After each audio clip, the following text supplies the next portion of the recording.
जय हिंद साथियों। आज हम लोग राष्ट्रीय आय से संबंधित एक दूसरा वीडियो देखने जा रहे हैं। आज का प्रश्न है कि किसमें सकल घरेलू उत्पाद और विदेशों से निवल कारक आय का योग होता है। आप लोगों को जवाब देना है जीएनपी, एनपी, जीडीपी, एनडीपी। बताइए इसमें किसमें सकल घरेलू उत्पाद और विदेशों से निवल कारक आय, ठीक है, का योग होता है, किसमें शामिल होता है? अनुमान लगाइए।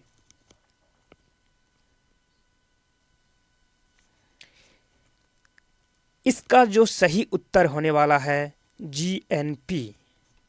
जीएनपी को हम लोग कहेंगे ग्रोस नेशनल प्रोडक्ट।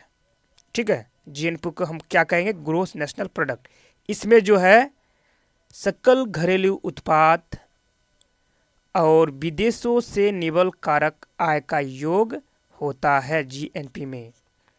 अर्थात जीएनपी में अपने देश का भी उत्पाद जो बाजार मूल्य पर बेचने से मुद्रा प्राप्त होते हैं वो होता है, और विदेशों से जो शुद्ध आय होता है वो भी शामिल रहता है जीएनपी में, ग्रोस नेशनल प्रोडक्ट। आइए थोड़ा सा जीएनपी के बारे में चर्चा करें। जीएनपी ग्रोस नेशनल प्रोडक्ट, सकल राष्ट्रीय उत्पाद। जीएनपी को हम लोग सकल राष्ट्रीय उत्पाद कहते हैं, जिसको ग्रोस नेशनल प्रोडक्ट कहा जाता है इंग्लिश में। ये सकल राष्ट्रीय उत्पाद क्या है? सकल राष्ट्रीय उत्पाद का मतलब होता है कुल राष्ट्रीय उत्पाद। किसी देश का सकल राष्ट्रीय उत्पाद एक वर्ष की अवधि में, कितना? एक वर्ष की अवधि में, अर्थात एक वर्ष चालू उत्पादन के आधार पर, चालू उत्पादन मान लेते हैं 2024 में अगर हम सकल राष्ट्रीय उत्पाद की निकालेंगे तो 2024 का ही उत्पादन होना चाहिए। चालू उत्पादन के आधार पर बाजार मूल्य पर, बाजार मूल्य पर कहने का अर्थ है कि जो भी हम लोग, यानी कि जो भी कोई भी देश उत्पादन करता है, उत्पादन करने के बाद जिसको बेच के जो मूल्य प्राप्त होता है उसको ही हम बाजार मूल्य कहेंगे। बाजार मूल्य पर उत्पादित वस्तुओं और सेवाओं का माप है जिसे मुद्रा में व्यक्त किया जाता है। अर्थात सरल भाषा में समझिए, मान लेते हैं इंडिया का 2024 में सकल राष्ट्रीय उत्पाद ज्ञात करना है, तो 2024 में ही जो भी वस्तुएं और सेवाएं का उत्पादन हो रहा है उसको बेचकर बाजार मूल्य पर, अर्थात बाजार मूल्य का कहने का अर्थ है कि जो भी उसका डिमांड है अभी वर्तमान में मार्केट में, ठीक है, बेचकर जो आय मिल रहा है, जो मिल रहा है मुद्रा, ठीक है, जो मुद्रा मिल रहा है उसका क्या है? माप है सकल राष्ट्रीय उत्पाद। एक चीज ध्यान में रखना है कि इसमें देश के सभी निवासियों द्वारा, देश के भीतर और बाहर, देखिए क्या बोल रहा है, देश के सभी निवासियों द्वारा, देश के सभी निवासियों द्वारा, अर्थात देश का निवासी होना चाहिए, चाहे वह उत्पादन देश के भीतर करे, अर्थात अपने ही देश में करे, या बाहर का मतलब मान लेते इंडिया का व्यक्ति अगर अमेरिका में, कनाडा में, कहीं भी देश से बाहर अगर कोई भी कंपनी चला रहा है, कोई भी काम कर रहा है, उत्पादित कर रहा है कोई भी वस्तु, और जो वो पैसा इनकम कर रहा है, कट छट के वहाँ पे उसको जो नेट पैसा उसको बचता है, और जो उन्हें सेवाएं प्रदान कर रहा है उसके मूल्य को ही शामिल किया जाता है जीएनपी में। सेवाएं का मतलब समझते हैं, जो उन्होंने सेवा दे रहे हैं, सेवा देने के बदले में उसके जो आय प्राप्त हो रहा है तो उसको हम सेवाएं कहते हैं, सेवाओं का मूल्य भी कह सकते हैं, ठीक है। तो वो जो मूल्य है ये जीएनपी में शामिल रहता है। आई होप समझ में आ गया होगा जीएनपी। लेकिन सवाल इसमें पूछता है कि जीएनपी में क्या क्या शामिल रहता है और क्या क्या शामिल नहीं रहता है। उस चीज़ को जानना है कि सकल राष्ट्रीय उत्पाद की गणना करते समय निम्न बातों को ध्यान रखना पड़ता है। अब वो निम्न बातें क्या क्या है जो ध्यान में रखना पड़ता है, चलिए समझते हैं। जीएनपी में मूल्य ह्रास नहीं घटाया जाता है। जीएनपी में मूल्य ह्रास नहीं घटाया जाता है, अर्थात मूल्य ह्रास जो है जीएनपी में शामिल रहता है। प्रश्न में ये सब आता है कि मूल्य ह्रास जीएनपी में शामिल रहता है कि नहीं, किसी भी तरह से आपको घुमा के दे सकता है। तो जीएनपी में मूल्य ह्रास को नहीं घटाया जाता है, अर्थात मूल्य ह्रास जीएनपी में शामिल रहता है। अब ये मूल्य ह्रास क्या है और क्यों नहीं घटाया जाता है, ठीक है। जब वस्तुओं का उत्पादन होता है तो मशीनों एवं यंत्रों की गिरावट होती है। कोई भी वस्तु उत्पादन करने से मशीनों की जो यंत्र है, जो मशीन है, वो तो गिरावट होगा ही। गिरावट का मतलब है वो तो नष्ट होने लगता है। कोई मशीन खरीदो, ठीक है, कोई भी मशीन खरीदो, मान लेते हैं कि मान लेते हैं एक कारखाने में एक मशीन की कीमत 10 लाख रुपया है। एक मशीन लगाया गया है एक कारखाने में, 10 लाख रुपया का मशीन जो है कारखाने में लगाया गया है, तथा उस मशीन की आयु 10 वर्ष है और वो मशीन जो है वो 10 वर्ष ही चलने वाला है। तो प्रति वर्ष मूल्य ह्रास 1 लाख रुपया होगा, अर्थात 10 लाख रुपया लगा के एक मशीन खरीदा, उस मशीन को एक कारखाने में स्थापित किया और वो मशीन जो है 10 वर्ष चलने वाला है। 10 लाख का मशीन 10 वर्ष चलेगा तो एक वर्ष में 1 लाख रुपया का गिरावट हुआ ना, तो वही है मूल्य ह्रास। इसी मूल्य ह्रास को जीएनपी में नहीं घटाया जाता है, अर्थात जीएनपी में मूल्य ह्रास शामिल रहता है। नेक्स्ट पॉइंट है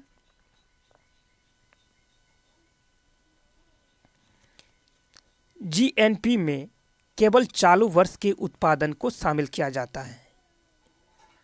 जीएनपी में केवल चालू वर्ष का मतलब होता है करंट वर्ष जो होता है, करंट ईयर। मान लेते हैं अभी 2024 चल रहा है तो 2024 का ही उत्पादन को शामिल किया जाता है। इसमें 2023 के उत्पादन को शामिल नहीं किया जाता है जीएनपी में। इसको ध्यान रखना है, चालू वर्ष के उत्पादन को शामिल किया जाता है। यदि हम 2024 का जीएनपी ज्ञात करना चाहेंगे तो उसमें केवल 2024 में ही उत्पादित वस्तुओं को शामिल किया जाएगा, उसमें 2023 की वस्तुओं को शामिल नहीं किया जाएगा, भले ही विक्रय 2024 में किया जाए। मान लेते हैं 2023 में जो भी वस्तुएं उत्पादन किया गया हो, अगर उन वस्तुओं के उत्पादन को 2023 में न बेच सकने के कारण अगर उसको 2024 में बेच दिया जाए और जो मूल्य प्राप्त होगा उसको जीएनपी में शामिल नहीं किया जाएगा 2024 के जीएनपी में।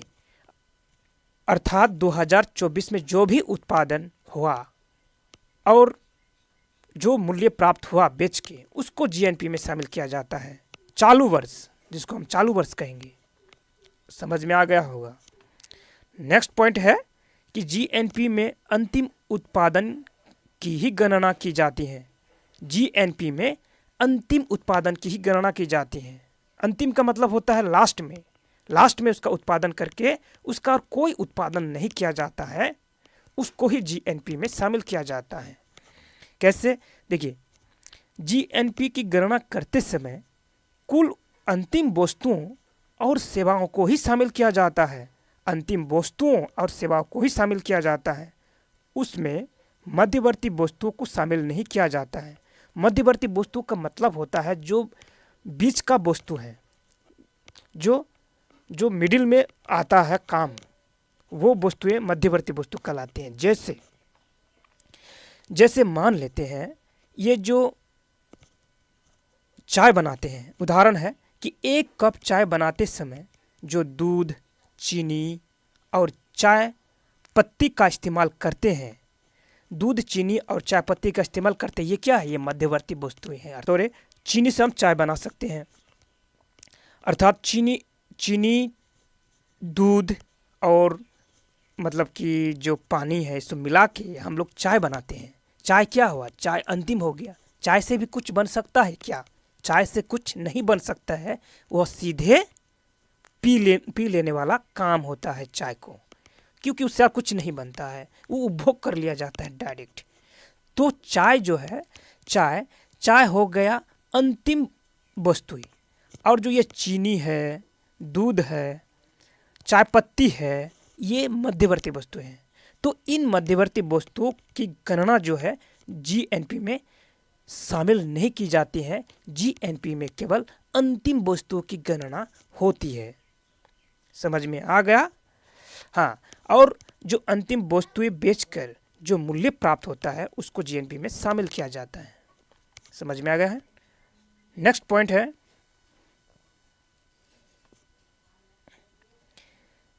जीएनपी में हस्तांतरित भुगतान को शामिल नहीं किया जाता है। जीएनपी में हस्तांतरित भुगतान को शामिल नहीं किया जाता। हस्तांतरित भुगतान का मतलब होता है जिसको सरकार भुगतान करता है। कैसे भुगतान करता है? जैसे कि बेरोजगारी भत्ता हो गया, ठीक है, बेरोजगारी भत्ता हो गया, वृद्धा पेंशन हो गया, उपहार, जिसको किसी को उपहार भी दिया जाता है, अनुदान दिया जाता है, गरीबों को अनुदान दिया जाता है सरकार के द्वारा। तो ये जो है हस्तांतरित भुगतान है। प्रश्न में पूछा भी जाता है हस्तांतरित भुगतान क्या क्या होता है। हस्तांतरित भुगतान यही होता है, वृद्धा पेंशन, उपहार, अनुदान, सरकार के द्वारा जो दिया जाता है राशि, उसको जीएनपी में शामिल नहीं किया जाता है। बहुत ही इंपॉर्टेंट है। नेक्स्ट पॉइंट है निःशुल्क वस्तुओं और सेवाओं को जीएनपी में शामिल नहीं किया जाता है। जो भी वस्तुएं निःशुल्क होती हैं और सेवाएं निःशुल्क होती हैं उसको जीएनपी में शामिल नहीं किया जाता है। निःशुल्क का मतलब होता है, मान लेते हैं कि एक शिक्षक अगर किसी विद्यालय में पढ़ाते हैं तो उसको इनकम मिलता है। आखिर उसका काम क्या है? सेवा प्रदान करना, विद्यालय में विद्यार्थी को पढ़ाना। वो जीएनपी में शामिल होगा, राष्ट्रीय आय में शामिल होगा। अगर वही शिक्षक अपने ही बच्चे को घर में पढ़ाते हैं तो शिक्षक जो सेवा प्रदान करते हैं, वो सेवा जो है निःशुल्क प्रदान करते हैं अपने बच्चे को, उसको जो है जीएनपी में शामिल नहीं किया जाता है। ठीक है, यही बात है कि निःशुल्क वस्तुओं और सेवाओं को जीएनपी में शामिल नहीं किया जाता है। इस चीज को याद रखना है। नेक्स्ट पॉइंट है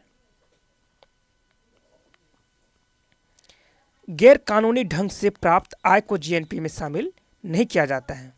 गैर कानूनी ढंग से प्राप्त आय को जीएनपी में शामिल नहीं किया जाता है।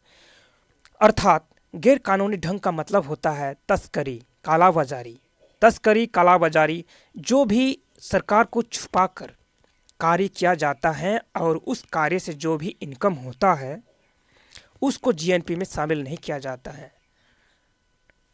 ठीक है, कालाबाजारी मतलब होता है जो भी अवैध तरीके से व्यापार किया जाता है उसको कालाबाजारी कहते हैं। अवैध तरीके मतलब जिसको सरकार को पता नहीं होता है कि कौन सा व्यक्ति अवैध तरीके से पैसा कमा रहा है। मान लेते हैं इंडिया का वस्तु अगर अवैध तरीके से जाकर किसी दूसरे कंट्री में बेचा जाता है और उसका जो मूल्य होता है वो तो जो बेचने वालों को प्राप्त होता है ना, तो वो जो मूल्य है वो जीएनपी में शामिल नहीं किया जाता है, क्योंकि वह गैर कानूनी ढंग से प्राप्त किया हुआ आय है।